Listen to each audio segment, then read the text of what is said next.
Hello students, welcome to Shreeyam concept classes. अभी तक आप लोगों ने चैप्टर 8 जो कि मोशन है अच्छी तरह से पढ़ लिया होगा। उसके एक्सरसाइज भी हो गई।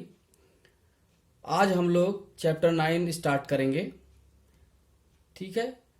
अभी तक हम लोगों ने चैप्टर 8 में मोशन के बारे में पढ़ा। What is motion, but how and when motion is generated. ध्यान से इसको समझना, ये बहुत ही इम्पोर्टेंट चैप्टर है आगे के लिए। अभी के लिए तो है ही है। 12th में जब तुम लोग आगे की प्रिपरेशन करोगे तो ये कॉन्सेप्ट, अगर हाई स्कूल में तुम्हारा कॉन्सेप्ट अगर सही नहीं है तो उसके लिए तुम बहुत ही मेहनत करनी पड़ेगी तुमको। अगर कॉन्सेप्ट क्लियर होता जाएगा तो बहुत ही इजी सब्जेक्ट है। साइंस आगे जाके फिजिक्स है, फिजिक्स का ही ये पार्ट है ये। ठीक है, इसको ध्यान से समझना। तो चैप्टर 8 में तुम लोगों ने मोशन के बारे में पढ़ा कि मोशन होता क्या एक्चुअली। इसमें हम लोग पढ़ेंगे कि मोशन का जनरेशन कैसे होता है, मोशन जनरेट कैसे होती है, उसका रीज़न क्या है, और जनरेट होने के बाद वो कौन कौन से रूल फॉलो करता है। ठीक है, इसमें Newton's law of motion discuss किया जाएगा। 3 लॉ होते हैं। ओके, 1 बाय 1 सब कुछ डिस्कस किया जाएगा, स्टेप बाय स्टेप। हाँ, जो भी कॉन्सेप्ट इन्वॉल्व होगा वो अच्छी तरह से एक्सप्लेन किया जाएगा। ध्यान से समझना तुम्हारी ज़रूरत है। ओके, अब यहाँ पर हम आते हैं कि मोशन जनरेट कैसे होता है। अब देखो, जैसे कि ये बॉडी है, यहाँ पर u इक्वल टू 0 दिया है, मतलब ये स्टडी स्टेट में है, रुकी हुई है। ठीक है, इसमें जब फोर्स अप्लाई करते हैं और फोर्स अप्लाई इतना करेंगे जिससे कि उसमें कुछ स्पीड आ जाए। ओके, अब जब स्पीड आ जाएगी, इसको तुमको पता होगा कि फोर्स हम अप्लाई करते जाएंगे, बढ़ाते जाएंगे। फोर्स की वैल्यू हो सकता है, अगर फोर्स की वैल्यू बहुत कम है तो ये हिले तक ना। फोर्स और बढ़ाते जाएंगे, एक ऐसी स्थिति आएगी ये जस्ट टू स्टार्ट मूव, मतलब ये चलने के लिए फ्री हो जाएगी। अब उससे ज़्यादा अगर हम फोर्स अप्लाई कर देंगे तो ये मूव करना शुरू कर देगी। ठीक है, लेकिन अगर हम फोर्स को अप्लाई करने के बाद इसको हटा लेते हैं तो मूवमेंट तो आ गया इसमें।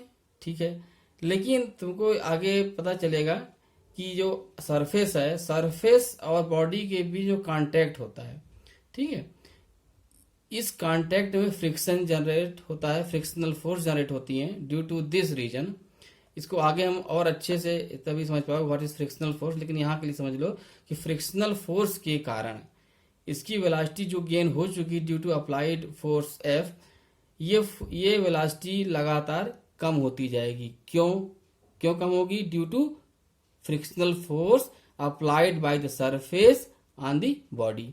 ठीक है, और जब फोर्स अप्लाई हो गया तो वो भी अपना वर्क करेगा, तो उससे क्या होगा, जो वेलोसिटी गेन हुई उसमें कमी होती जाएगी, मतलब निगेटिव एक्सेलरेशन लगेगा, और finally it will become stable state again, फिर से ये रुक जाएगी। ठीक, दूसरा केस देख लेते हैं। ये बॉडी कंटिन्यूसली या अभी जो स्थिति हमने जो ऑब्जर्व किया उस समय ये मूव कर रही है। ओके, अब हमको इसको रोकना है।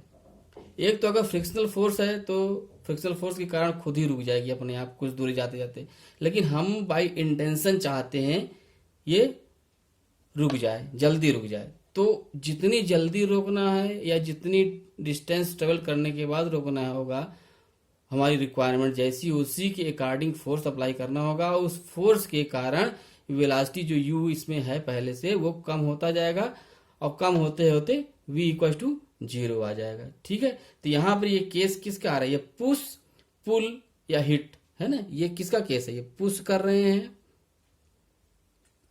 या पुल कर रहे हैं या हिट कर रहे हैं, है ना।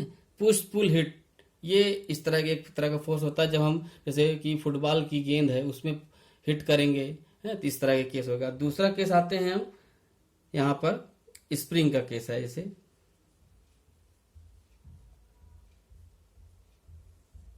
आप ये देखो, इस स्प्रिंग को अगर हम इसको हम खींचते हैं, है ना, एक्सटेंड करते हैं, तो हमको we have to apply force outwards. इसको अप्लाई करेंगे तो ये क्या रिजल्ट आ जाएगा, ये इस तरह से एक्सपैंड हो जाएगी। स्प्रिंग की जो पोजीशन है वो एक्सपेंडेड फॉर्म में आ जाएगी यहाँ पर। ठीक है, इसी तरह से तीसरा एग्जांपल ले लेते हैं।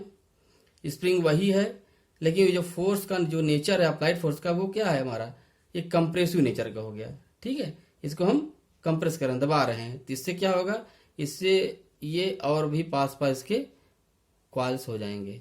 ठीक है, ये हो गया। तो यहाँ पर एक किसका केस है, और अगर हम कोई जैसे बॉल ले लेते हैं, ठीक है, बॉल है ये सर्कुलर शेप में, स्फेरिकल शेप में, और इसको हम हाथों से दबा देते हैं, प्रेस करते हैं। ठीक है, तो इसका शेप किस तरह से हो जाएगा, कुछ टाइप का ओवल टाइप का हो जाएगा यहाँ पर। ठीक है, तो ये किसका केस है, यहाँ पर स्प्रिंग और बॉल में क्या चेंज आया, क्या हो रहा है, to change shape and size of an object, to change shape and size of an object, shape and size, ये शेप एंड साइज चेंज हो रहा है यहाँ पर क्या पुश पुल का हो रहा है। तो इन सभी में चाहे हमको पुश पुल या हिट करना हो या शेप एंड साइज को चेंज करना हो, तो हमको वी नीड फोर्स। ठीक है, अब यहां से तो कंक्लूजन क्या आया कि जब भी हम फोर्स लगाते हैं तभी बॉडी अपनी स्टेट को चेंज करती है। ठीक है, मतलब दूसरा कंक्लूजन क्या है कि कोई भी बॉडी हमेशा स्टेबल पोजीशन में रहने की कोशिश करती है, मतलब रुकी हुई एट स्टिल पोजीशन में उसकी टेंडेंसी होती है। कोई भी पार्टिकल पूरे यूनिवर्स में उसका जो इनहेरेंट नेचर है टू बी स्टेबल, हमेशा वो रुका रहने की उसकी टेंडेंसी होती है। ठीक है, और दूसरा कंक्लूजन ध्यान समझना, दूसरा कंक्लूजन क्या है कि कोई भी बॉडी अपनी स्टेट को चेंज नहीं करना चाहती, उसको रेजिस्ट करती है, रुकावट डालती है कि अपने जो भी अगर मूवमेंट में है तो मूवमेंट बने रहना चाहते, उसकी खुद की टेंडेंसी होती है कि वो मूवमेंट में बनी रहे, मोशन में बनी रहे। और दूसरी, अगर वो रुकी हुई है तो वो बॉडी की टेंडेंसी होगी टू बी स्टेबल, मतलब वो हमेशा रुकी रही है, इसकी स्टेबिलिटी। अगर कोई चेंज करने की कोशिश करता है तो उसका ये क्या करे, अपोज करेगी। जब हमने फोर्स की वैल्यू कम लगाई थी तब तक ये मूव नहीं किया, तब तक इसने रेजिस्ट किया। ठीक है, लेकिन ध्यान समझना आप, इसकी रेजिस्टिव पावर की भी कुछ लिमिट होती है। ठीक है, हर बॉडी की अपनी रेजिस्टिव पावर की लिमिट होती है। जब उस लिमिट से ज्यादा फोर्स अप्लाई करेंगे तब वो फोर्स स्टार्ट टू मोशन या चेंज टू इट्स स्टेट। ध्यान समझना, जब फोर्स की वैल्यू उसकी रेजिस्टिव पावर से, रेजिस्टिव फोर्स से ज्यादा हो जाती है तभी वो बॉडी अपनी स्टेट को चेंज करती है। Okay, now we will discuss balanced and unbalanced motion. इसके समझने के लिए तुम लोग जब बाइसिकल चलाते हो वो केस को स्टडी करना होगा। उसमें तुम लोगों ने ये फील किया होगा कि जब बाइसिकल स्टिल पोजीशन पर है, मतलब जब बाइसिकल खड़ी हो और तुम पैडल मारना स्टार्ट करते हो, उस केस में ज़्यादा फोर्स लगाना पड़ेगा। ओके, और जब डायनेमिक पोजीशन में है, बाइसिकल चल रही हो, तो वहाँ पर तुमको कम प्रेशर लगाना पड़ेगा। ठीक है, तो हम जब स्टार्ट करते हैं तो बाइसिकल को तो प्रेशर लगाते हैं, और अगर हमारा प्रेशर कम हुआ तो ये बाइसिकल आगे मूव नहीं करेगी। ठीक है, अगर ये अप्लाइड फोर्स ज़्यादा हुआ तो बाइसिकल मूव करना स्टार्ट कर देगी। दूसरा केस देख लेते हैं, अगर कोई बॉडी है स्टिल पोजीशन पर है और उसमें हम या फोर्स अप्लाई करते हैं, ठीक है, तो मूव नहीं कर रही है, इसका मतलब इसके द्वारा जो रेजिस्टिव फोर्स लगाया हुआ है वो ज़्यादा है इस एक्सटर्नल एफ से। हम और भी फोर्स लगा रहे हैं तो भी मूव नहीं कर रहा है, फोर्स की वैल्यू बढ़ाते जा रहे हैं। एक कंडीशन ऐसी आएगी कि जिससे ये बॉडी मूव करना स्टार्ट कर देगी। तो इस केस में ये क्या हो गया, अनबैलेंस्ड केस हो गया। अब ये पहले क्या था, ये बैलेंस, जब तक बॉडी रुकी हुई थी यानी रेजिस्ट कर रही थी लगातार तो वो था बैलेंस्ड। और जब वो रेजिस्ट करना खत्म हो गया यानी कि बॉडी मूव करना स्टार्ट कर दिया, तब हो गया unbalanced motion, balanced and unbalanced motion. हाँ देखो, अब फर्स्ट लॉ ऑफ मोशन में क्या है, all object resist a change in their state of motion. ठीक है, according to this law all objects, every objects resist to change its state of motion.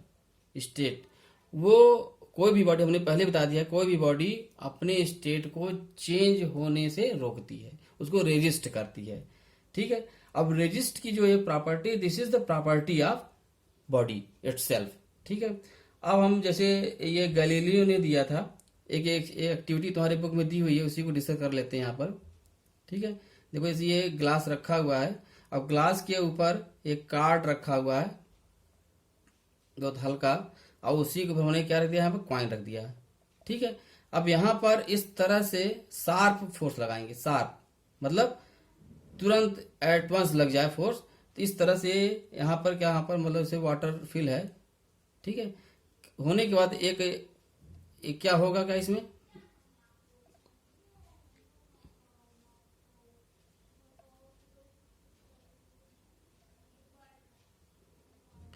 ये जो क्वाइन है, ये क्वाइन इसमें गिर जाएगा तुरंत, जबकि कार्ड आगे आगे गिर जाएगा, या इसकी मूवमेंट जो हुई उसी डायरेक्शन में हो जाएगा जिस डायरेक्शन हमने फोर्स अप्लाई किया था। ठीक है, ये इधर आ जाएगा ये। तो इसका क्या मतलब है, इससे ये एक्सपेरिमेंट क्या एक्सप्लेन कर रहा है कि जो क्वाइन है वो किस मूवमेंट में है, किस स्थिति में है, रुकी हुई है ना। तो जो फोर्स अप्लाई कहाँ हो रहा है, इस कार्ड में हो रहा है, न कि इसमें हो रहा है। पहली बात तो ये कांटेक्ट है, दोनों में आपस में रेजिस्टेंस फ्रिक्शनल फोर्स अप्लाइड है, वो अलग केस है, लेकिन फोर्स कहाँ अप्लाई हो रहा है, कार्ड में हो रहा है। ठीक है, तो अगर स्टेट में चेंज होगा तो इसमें होगा, क्योंकि फोर्स हम लगा रहे हैं कार्ड में। ठीक है, अब इसमें तो फोर्स लग नहीं रहा है, ये भी मूवमेंट के लिए रेजिस्ट करेगी, लेकिन रेजिस्टिव फोर्स से इसकी वैल्यू ज्यादा हो गई तो कार्ड मूव तो करेगी। ठीक है, लेकिन ये कॉइन क्या है, स्टेबल पोजीशन पर है, रुकी हुई है, तो ये क्या, इसकी टेंडेंसी होगी टू बी इन स्टेबल, वो रुकी रहना चाहेगी जहां तक उसकी रेजिस्टिव पावर करेगी। तो उसके लिए उस हिसाब से ये कॉइन अपने जगह पर ही बनी रहेगी, कार्ड हटने से ये गिर जाएगा नीचे और कार्ड आगे बढ़ जाएगा। तो ये फर्स्ट लॉ ऑफ मोशन को यहाँ पर एक एक्सपेरिमेंट एक्सप्लेन कर रहा है।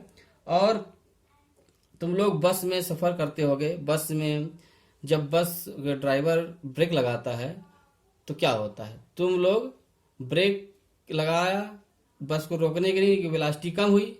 ठीक है, और तुम लोग आगे गिर जाते हो, आगे की तरफ गिरते हो। ठीक है, जबकि फोर्स लगता है पीछे उसको रोकने के लिए, वो आगे। लेकिन यहाँ पर जो हम बताना चाहते हैं फर्स्ट लॉ ऑफ मोशन, तो आगे क्यों गिरते हो, क्योंकि तुम स्टेबल पोजीशन हो विथ रिस्पेक्ट टू बस, और जो तुम्हारी बॉडी है वो क्या चाहेगी, to be in stable position, उसके कारण तुम लोग आगे गिर जाते हो। ठीक है, तो ये क्या है, property of first law of motion, ये फर्स्ट लॉ ऑफ मोशन को एक्सप्लेन कर रहा है। तो इसका क्या रिजल्ट आया, all objects does not want to be change, सारे ऑब्जेक्ट चेंज करने की इच्छा नहीं रखते, डज नॉट वांट, वो उसका विरोध करेंगे। ठीक है, अब आते हैं यहाँ पे एक टर्म आता है इनर्शिया एंड मास। इसके पहले हम हिंदी मीडियम के छात्रों के बारे में बता दें कि वो लोग फर्स्ट लॉ ऑफ मोशन को बोला जाता है जड़त्व का नियम। ठीक है, उसको भी थोड़ा बताते चलें, क्योंकि वो सभी के लिए इंपॉर्टेंट होगा। अब देखो यहाँ पर क्या क्या है, फर्स्ट लॉ बोलता है कि वो body does not want to be changed, मतलब वो चेंज होना नहीं चाहती, यानी कि वो जड़त्व, जड़ मने होता है जो जिसमें कोई मूवमेंट ना हो, जिसमें कोई हिलचाल ना हो। जैसे एक बॉडी हमने ले लिया एम मास का, और दूसरी बॉडी है स्मॉल एम।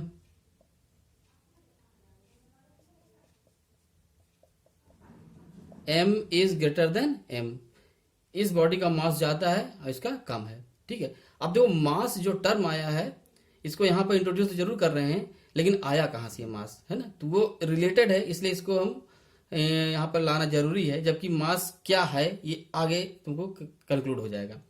अब हम इस यहाँ पर फोर्स अप्लाई कर रहे हैं यहाँ पर। ठीक है, due to first law of motion, ध्यान है। अब फर्स्ट लॉ ऑफ मोशन को हम बार बार इंट्रोड्यूस करेंगे यहाँ पर, जो पहले नहीं कर रहे थे।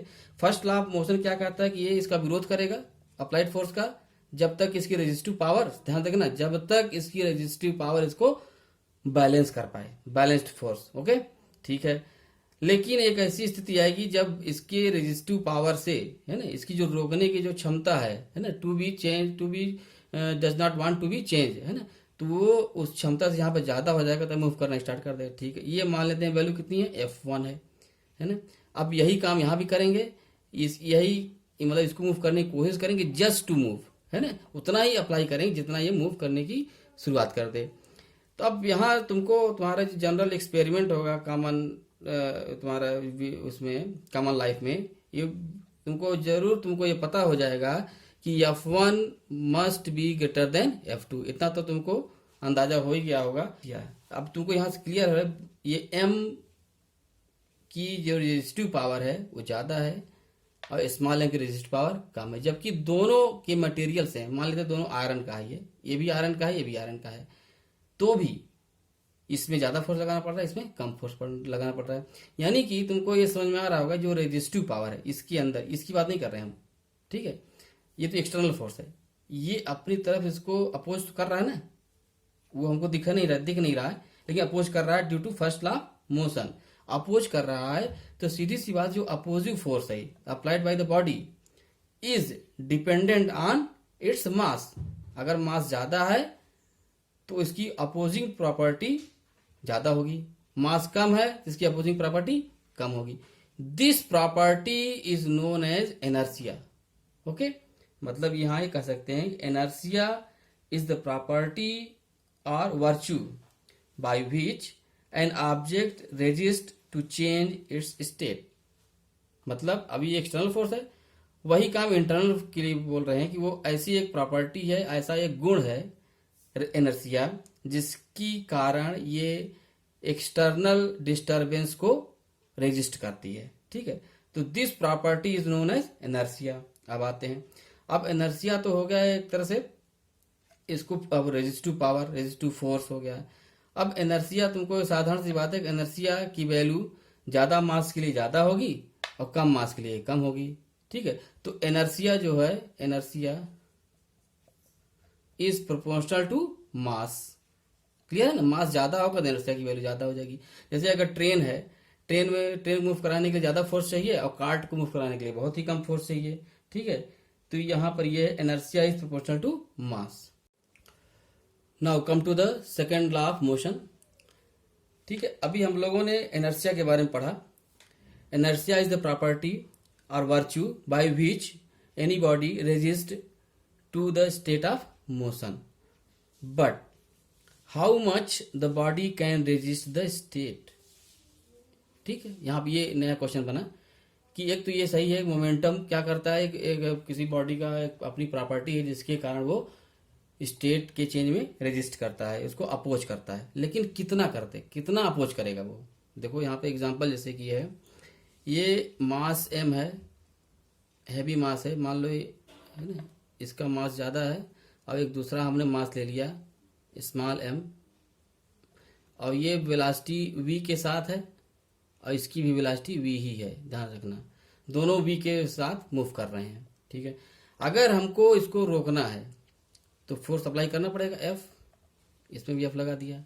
ध्यान समझना, अभी तक हम लोगों ने सिर्फ उसके स्टेट को चेंज करने की बात करी थी, अब हम दो बॉडी ले रहे हैं वो ऑफ डिफरेंट मासेस, और उसमें हम फोर्स अप्लाई कर रहे हैं to oppose the motion of these bodies. तो यहाँ पर F1 लगाया, यहाँ पर F2 लगाया। अब तुम्हारा कॉमन सेंस, यहाँ जो तुम्हारा डेली लाइफ का जो एक्सपीरियंस है वो तुरंत बता देगा कि फोर्स किस में ज़्यादा लगाना पड़ेगा। सीधी सी बात है, जिसका मास ज़्यादा होगा उसमें फोर्स ज़्यादा अप्लाई करना पड़ेगा, यानी कि F1 will be greater than F2। ऐसा क्यों? यानी कि इनर्शिया तो है, इनर्शिया क्या है, इनर्शिया किसी बॉडी के मूवमेंट को अपोज करता है, उसकी प्रॉपर्टी हो गई बॉडी की। लेकिन अगर वेलोसिटी के साथ मूव कर रहा है, इसका मास ज़्यादा है और इसमें फोर्स ज़्यादा अप्लाई कर रहा है और वेलोसिटी सेम है, तो इसका मतलब इसमें वेलोसिटी का भी कुछ रिलेशन है। ठीक है, तो यानी कि हाउ मच की जो बात थी वो किसमें depends on m and velocity.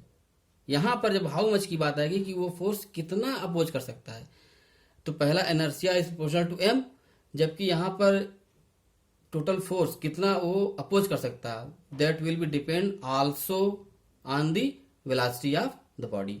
ठीक है, तो यहाँ पे जो नया टर्म आएगा वो मोमेंटम हो जाएगा। मोमेंटम क्या होता है, कोई भी बॉडी है उसका मास m है अब वो v से मूव कर रहा है, तो momentum p is equal to m into v, mass into its velocity is called as momentum. Momentum किसी बॉडी का ज्यादा होगा तो उसको रेजिस्ट करने की जो एक्सटर्नल फोर्स है उसकी वैल्यू हमको ज्यादा लगानी पड़ेगी।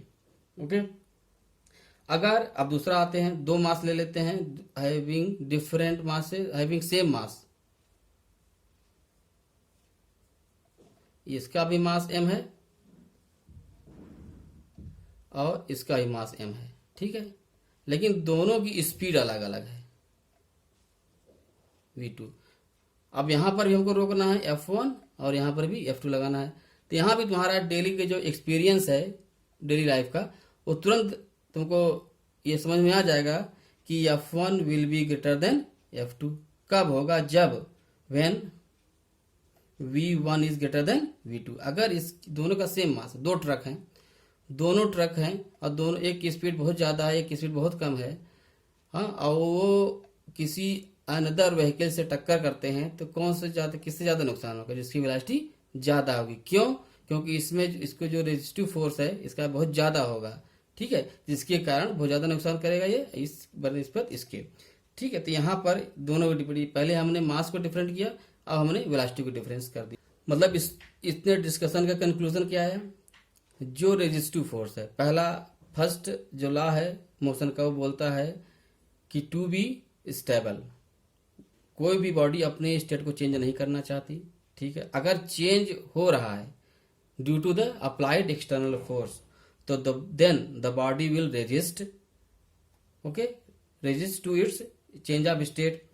अब वो कितना रेजिस्ट करेगा, हाउ मच? तो वहां पर रिक्वायर्ड फोर्स टू रेजिस्ट, ठीक है, required force to resist to change the state of object depends on mass and velocity. This is known as momentum. Momentum क्या है? मास और वेलोसिटी का मल्टीप्लीकेशन है, जो कि रिस्पॉन्सिबल होगा applied force by the body to resist the external force. Okay, अब आते हैं, ये तो समझ में आएगा कि मोमेंटम होगा m इंटू वी, ठीक है।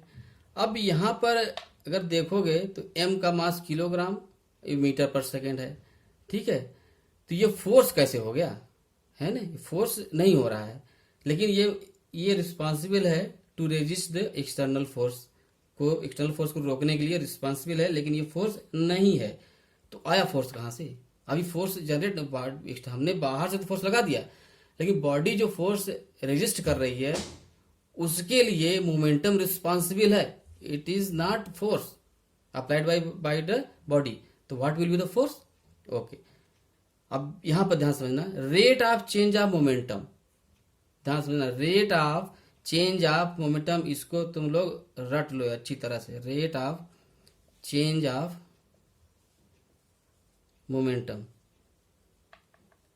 जो ये क्लास 9th है, इसको ये मत सोचो कि क्लास 9th में कॉन्सेप्ट नहीं होता। यही कॉन्सेप्ट आगे चल करके IIT JEE जो भी तुम प्रिपरेशन करोगे, बार बार घूम घूम के तुम यहीं पर आओगे, और उन किताबों में इसको स्किप कर दिया जाएगा क्योंकि ये हल्का, लेकिन जब तक ये क्लियर नहीं होगा तुमको बड़े क्वेश्चन सॉल्व नहीं हो पाएंगे। हमने बार बार कहा कि कॉन्सेप्ट पर ध्यान दो। तो rate of change of momentum will be equal to the applied force, applied force. अब यहां पर ये टर्म नहीं यूज किया applied force by the body by external agent, वो कोई मतलब। तुमको मोमेंटम अगर चेंज हो रहा है, अगर मोमेंटम चेंज हो रहा है मतलब वेलोसिटी चेंज हो रही है या मास चेंज हो रहा है, दोनों केस m और v है, तो चेंज होना चाहिए किसी भी तरह से, p1 से p2 हो जाए, ठीक है। p1 था पहले, अब हो गया p2। कितने टाइम में हुआ है? कितने टाइम हुआ? वो हुआ डेल्टा टी टाइम में, ठीक है। तो इसका जो रेट है, कितनी फास्ट, अगर मोमेंटम चेंज हो रहा है कितनी फास्ट चेंज हो रहा है, मतलब ये होगा हमारा इनिशियल मोमेंटम, इनिशियल p1, और ये हो जाएगा हमारा फाइनल है यहाँ पर, दिस इज फाइनल मोमेंटम। तो चेंज क्या हुआ? चेंज हो जाएगा p2 माइनस p1, चेंज हुआ delta p upon delta t।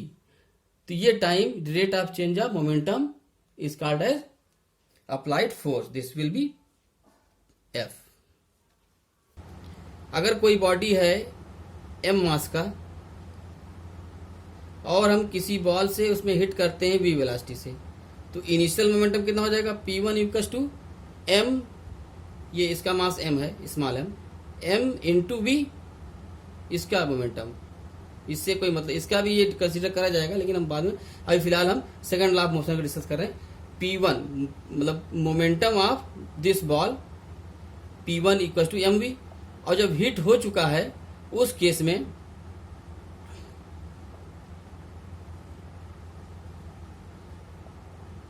इस केस में यहां पर वेलोसिटी कितनी हो गई, इसकी 0 हो गई। अब p2 कितना हो जाएगा तब, m इंटू 0 दैट इज 0।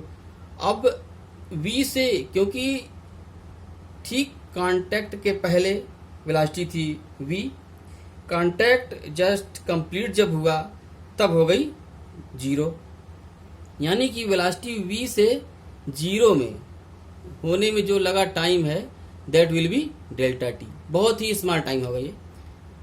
अब रेट ऑफ चेंज निकालने हैं, rate of change of momentum क्या हो जाएगा, delta P upon delta t, this will B rate of change of momentum. अब जब रेट ऑफ चेंज ऑफ निकालते हैं हमेशा, तो हमेशा फाइनल माइनस इनिशियल करते हैं। तो फाइनल क्या है, P2 है, इनिशियल क्या है, P1 है, change in momentum upon delta t, consume time, this will be 0 minus mv upon delta t, this is equal to minus mv upon delta t.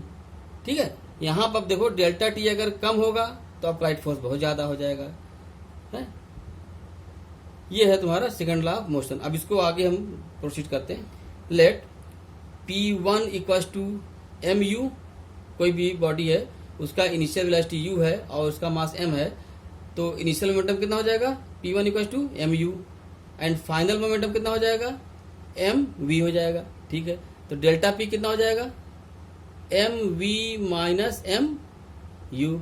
Okay, consume time delta t है। ठीक है, तो rate of change of momentum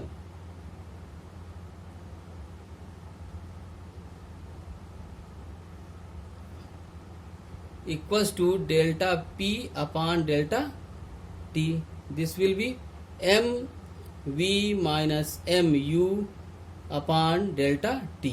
according to second law, Newton second law, rate of change of momentum will be equals to f। ठीक है, अब यहां से start करते हैं। Hence f equals to mv minus mu upon delta t, f into delta T का multiply कर दो, तो यहां से आ जाएगा f into delta T equals to mv minus mu। Okay, ध्यान से देखना, अब यहां पर इक्वल्स टू m कॉमन ले लो तो आ जाएगा v minus u। Okay, now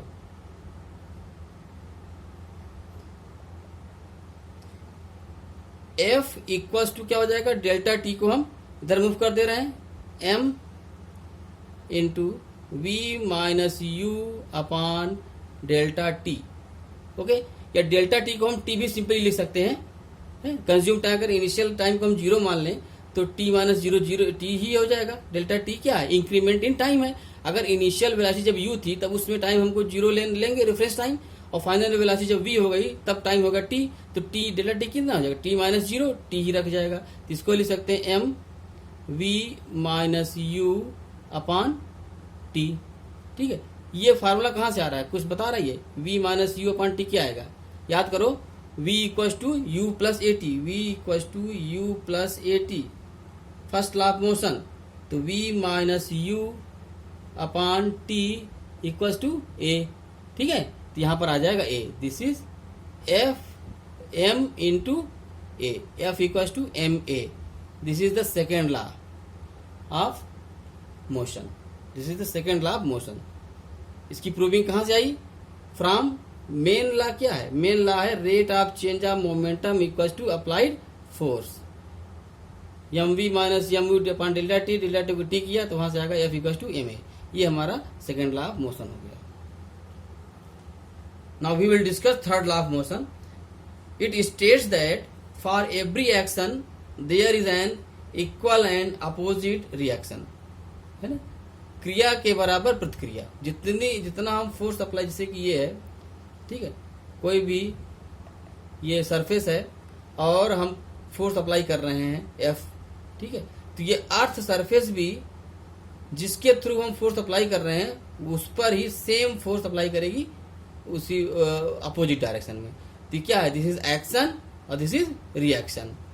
okay, तो एफ ए, अगर उसकी मैग्नीट्यूड की बात करें, F A mod of F A will be equal to F R, ठीक है, उसका मैग्नीट्यूड तो बराबर होगा, लेकिन अगर डायरेक्शन भी इन्वॉल्व करते हैं तो एफ ए इक्वल टू हो जाएगा माइनस ऑफ एफ आर, मतलब इसका जो डायरेक्शन होगा that will be opposite to action force. Okay, अब हम इसी लॉ के कारण ही हम लोग चल पाते हैं। कोई भी बॉडी स्टेबल कंडीशन में है या कोई भी मूवमेंट जो हो रहा है वो हर मूवमेंट में थर्ड लॉ अप्लाई होता है। जब हम लोग वॉक करते हैं, ठीक है, तो हम अपने पैरों पर एक फोर्स अप्लाई करते हैं, पैरों के द्वारा धरती पर एक फोर्स अप्लाई करते हैं, और इन रिस्पांस हमने क्या किया, एक्शन किया। एफ की वैल्यू हमने इस डायरेक्शन में पुट करेंगे तो क्या करेगा, इन रिएक्शन अर्थ सरफेस भी एक फोर्स अप्लाई करेगा इन opposite direction and in same magnitude. ध्यान रखना, इन सेम मैग्नीट्यूड। अगर कोई ये मैन है तो उसके जितना भी फोर्स अप्लाई करेगा उसी के अकॉर्डिंग फोर्स अप्लाइड होगा। अगर ट्रक है, ट्रक मूवमेंट कर रही है तो उसके टायर के पहिए, टायर के द्वारा जो फोर्स अप्लाई होगा अर्थ पे, मतलब ज़्यादा फोर्स अप्लाई होगा। तो अगर ज़्यादा अप्लाई हो रहा है तो रिएक्शन भी ज़्यादा ही होगा, ठीक है। अब इसका जो हम इसका मूवमेंट कैसे होता है, हम लोग आगे बढ़ते कैसे, क्योंकि फोर्स तो इस डायरेक्शन में, हमने जब अंगूठों को प्रेस करेंगे धरती पर तो इस डायरेक्शन में होगा और उसी डायरेक्शन में एफ अप्लाई होगा। हाँ, ये होगा रिएक्शन, ये हो गया हमारा एक्शन फोर्स, ठीक है। तो इसको जो रिजॉल्व करेंगे दो पार्ट में, है ना, ये हो जाएगा हमारा हॉरिजॉन्टल और ये हो जाएगा वर्टिकल डायरेक्शन में। इसको दो पार्ट कर देंगे, ठीक है। तो ये तुम लोग अभी है 9th के लिए शायद अभी ट्रिग्नोमेट्री में नहीं कराया गया होगा, ठीक है।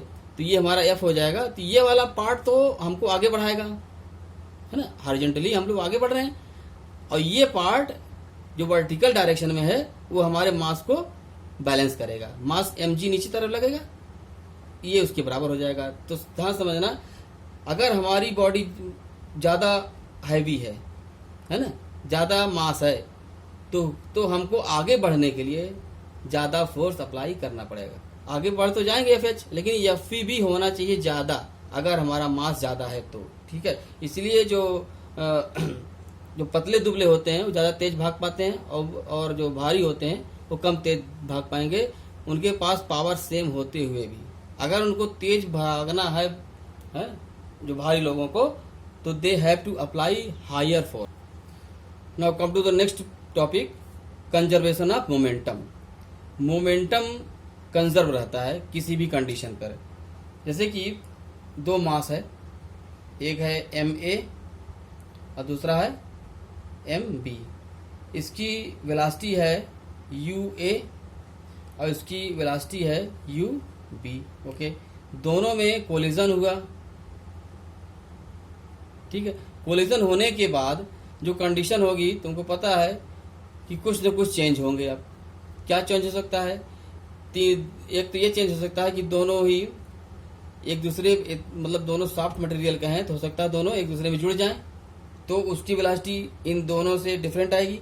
दूसरा केस हो सकता है दोनों पहले जैसे अलग थे, अभी भी अलग रहें, लेकिन उनकी वेलोसिटी ua न रह जा करके v कुछ दूसरी हो जाएगी और ये भी चेंज हो जाएगी। तो हम इसी केस की डिस्कस करेंगे। तो आफ्टर कोलिजन क्या हो जाएगा, जब ये बिफोर कोलिजन का है, ये कोलिजन है, ये आफ्टर कोलिजन है। आफ्टर कोलिजन में जो ma मास है उसकी वेलोसिटी मान लेते हैं कितनी हो गई, va, और जो mb मास है उसकी वेलोसिटी हो जाएगी, मान लेते हैं vb हो गई, ठीक है। अब यहाँ पर according to conservation of momentum before collision, ma into ua plus mb into ub, this is equal to momentum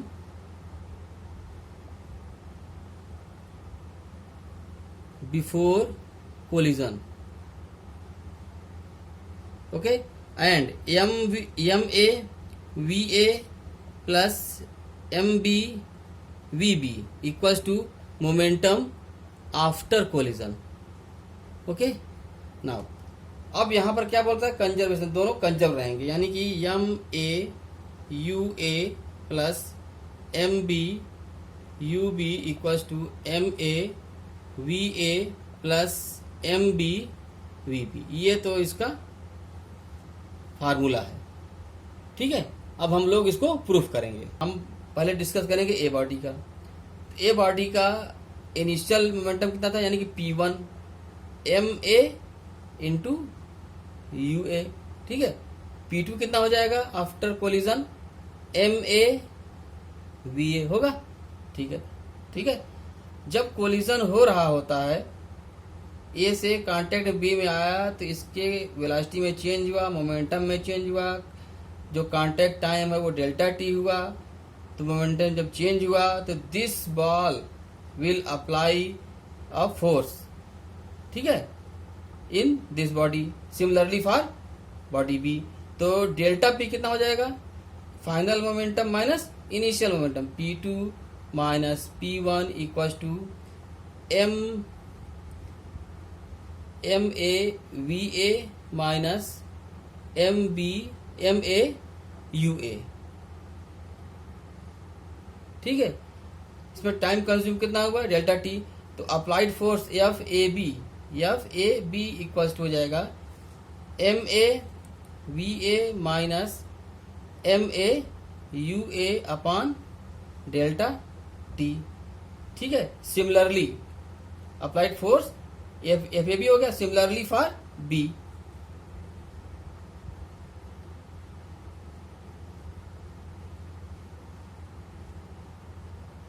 F B A कितना हो जाएगा, सिमिलरली अगर करें हम, मतलब बी की वेलोसिटी कितनी थी, यू बी थी, तो P1 कितना हो जाएगा, M B you B. Collision के बाद वेलोसिटी कितनी हो जाएगी, वी बी। तो मोमेंटम कितना हो जाएगा, P2 M B we B. मतलब ए की जगह पर हम बी लिख देंगे, बाकी सब कुछ सेम रहेगा। तो एफ बी कितना हो जाएगा, एफ बी ए, यानी कि force applied by B to A, M B we B minus M B you B upon delta T. ठीक है, अब आते हैं यहाँ पर कंजर्वेशन ऑफ मोमेंटम प्रूफ करने के लिए हम थर्ड लॉ अप्लाई, अभी सेकंड लॉ लगाया था, अब थर्ड लॉ अप्लाई करेंगे। Now applying Newton's third law, from third law of motion every action equals to reaction in opposite direction, इसलिए हम माइनस लगा हुआ है। बॉडी ए में फोर्स, बॉडी ए से फोर्स अप्लाई हो रहा है बी में, एफ ए बी, और इन रिएक्शन बी अप्लाई कर रही है force F B A in opposite direction. Okay, तो from third law of motion F A B equals to minus of F B A. Okay, m F A B equals to M A we A minus m A you A upon delta T equals to minus of m B we B minus M B you B upon delta t. Okay, यह minus क्यों लगा है, due to opposite direction of reaction. अब यहाँ delta T cut जाएगा, ये minus M B, minus जब अंदर जाएगा minus M B we B, और ये हो जाएगा plus. Conservation of momentum proof करने के लिए हमको ये प्रूफ करना होगा momentum before collision equals to momentum after collision. ठीक है, मोमेंटम बिफोर कोलिजन क्या होगा, कोलिजन के पहले वेलोसिटी उसकी थी ए की यू ए और बी की यू बी। ठीक है, तो बिफोर कोलिजन मोमेंटम क्या हो जाएगा, M A you A plus M B you B, और आफ्टर कोलिजन क्या हो जाएगा, वेलोसिटी ए की हो जाएगी वी ए और बी की हो जाएगी वी बी। तो आफ्टर कोलिजन मोमेंटम क्या हो जाएगा, M A we A plus M B we B. ये हमको प्रूफ करना होगा। अब देखो एम ए वी ए, ये बिफोर, ये आफ्टर कोलिजन है, V A is after collision velocity है, एम ए वी ए, और v वाला टर्म b के लिए भी यहाँ पे जब माइनस आएगा इसके साथ आ जाएगा प्लस, तो ये हो जाएगा M B we B equals to before collision ये m A minus m A you A इधर आएगा प्लस हो जाएगा M A you A plus M B you B.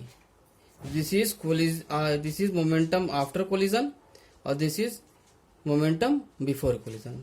This is the property of conservation of momentum. Okay, ये chapter यहीं समाप्त होता है. ओके.